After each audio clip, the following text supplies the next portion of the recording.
What's up, fight fans? This is Kurt DeVille with Counterpunch Boxing News, and I have some more news concerning Abel Sanchez.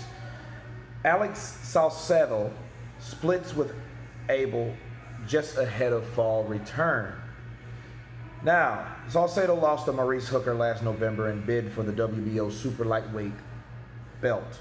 Okay, this marks the second high-profile separation in recent times. Gennady Golovkin, of course, we know, separated from Abel Sanchez, and Saucedo is now on that bandwagon.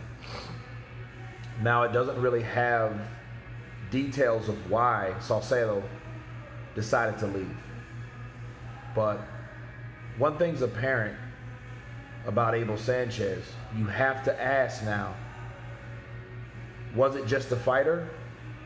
Was it a different reason? Was Sanchez pushing him maybe too hard, something that he was uncomfortable with? You know, is Sanchez losing his momentum? Is it time for him to retire once again? Because you guys remember, Golovkin sought him out, and Abel Sanchez was on the verge, and he was retired. He wasn't considering training any more people. He wasn't necessarily as verbal as someone like Teddy Atlas, but Teddy Atlas was just an analyzer and just a lover of the sport. But Sanchez, you know, he was just rebuilding homes and, doing his Bob Vila thing, Bob Villa thing, right?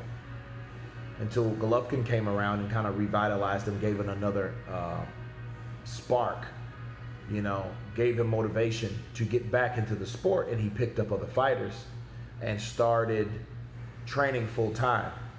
Now that the Golovkin split, now we have Saucedo, and these two are not the only ones. So the question is, is Sanchez really losing it? Is he really losing his patience or his drive to really effectively work with high elite fighters? You have to ask yourself, because again, we don't really know what the cause is or why he decided to leave Sanchez. But did Golovkin set a trend? We got to look at that and, hey, Golovkin left, and then he was that tough, that top guy, that undefeated fighter at the time, right? And then he signs with the Zone, and, for money reasons, he decides to leave Abel Sanchez because Abel Sanchez, he feels, doesn't deserve the money that he asked for or whatnot, or the money that he offered Sanchez. Now there's another problem, and then possibly there was another problem. So is Abel Sanchez just problematic? Is that the case? We have to look at all corners, and because we know what the reason is for Golovkin again, but we don't know what the reason is for the other 2 or 3 guys that left, and he wasn't the only guy. Okay, I believe Joe Joyce was there. He was another fighter that fought under that banner, and he looked elsewhere. So the question is for you guys, to everyone, should Abel Sanchez, really just take a break from boxing because he's losing his credibility, because, you're only good as the people that you train? You know what I'm saying? I mean, that one top hot champion prospect, or, that potential guy that could be that one is gone pretty much. Joe Joyce could be that top heavyweight. He's gone. Saucedo, he's gone. Golovkin, he's gone. So you got to ask yourself at the end of the day, what should Sanchez really do?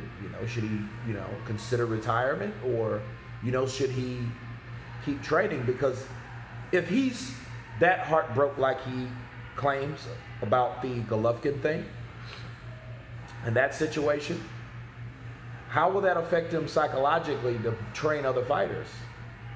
You know what I'm saying? It's one of those things that you must consider, because if it's personal, or if it affected him personally, it might affect him with other fighters. That's where I'm kind of punching. That's what I'm getting at. Of course, you guys tell me what you think about this, or this current split from another fighter from Abel Sanchez. Of course, please subscribe. And you guys have been Counterpunched. Peace.